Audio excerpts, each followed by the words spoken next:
停课不停学，高雄市政府教育局陪伴您一起听故事抗疫去喽。 Hi, this is Nat. I'm a teacher at Dahua Elementary in Kaohsiung. Today I'm going to share a book with you titled Miss Nelson is Missing by Harry Allard and James Marshall. The kids in room 207 were misbehaving again. Spitballs stuck to the ceiling, paper planes whizzed through the air. They were the worst behaved class in the whole school. "Now settle down," said Miss Nelson in a sweet voice. But the class would not settle down. They whispered and giggled, they squirmed and made faces. They were even rude during story hour. And they always refused to do their lessons. "Something will have to be done," said Miss Nelson. The next morning, Miss Nelson did not come to school. "Wow," yelled the kids. "Now we can really act up." They began to make more spitballs and paper planes.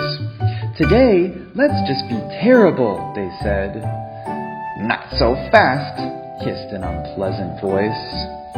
A woman in an ugly black dress stood before them. "I am your new teacher, Miss Viola Swamp."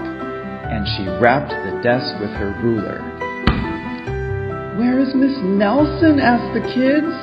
"Never mind that," snapped Miss Swamp. "Open those arithmetic books." Miss Nelson's kids did as they were told. They could see that Miss Swamp was a real witch. She meant business. Right away, she put them to work, and she loaded them down with homework. "We'll have no story hour today," said Miss Swamp.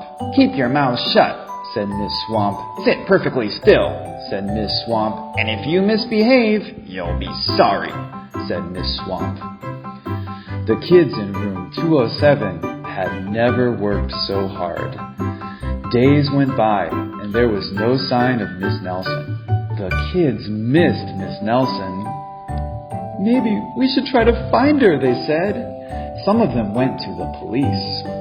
Detective McSmog was assigned to the case. He listened to their story. He scratched his chin. He said, "I think Miss Nelson is missing." Detective McSnog would not be much help. Other kids went to Miss Nelson's house. The shades were tightly drawn and no one answered the door. In fact, the only person they did see was the wicked Miss Viola Swamp coming up the street. "If she sees us, she'll give us more homework." They got away just in time. "Maybe something terrible happened to Miss Nelson. Maybe she was gobbled up by a shark," said one of the kids. But that didn't seem likely. "Maybe Miss Nelson went to Mars," said another kid. But that didn't seem likely either. "I know," exclaimed one know-it-all. "Maybe Miss Nelson was carried off by a swarm of angry butterflies." But that was the least likely of all. The kids in room 207 became very discouraged. It seemed that Miss Nelson was never coming back, and they would be stuck with Miss Viola Swamp forever. They heard footsteps in the hall. "Here comes the witch," they whispered. "Hello, children," someone said in a sweet voice. It was Miss Nelson. "Did you miss me?" she asked. "We certainly did," cried all the kids. "Where were you?" "That's my little secret," said Miss Nelson. "How about a story hour?" "Oh, yes," cried the kids. Miss Nelson noticed that during story hour, no one was rude or silly. "What brought about this lovely change?" she asked. "That's our little secret," said the kids. Back home, Miss Nelson took off her coat and hung it in the closet, right next to an ugly black dress. When it was time for bed, she sang a little song.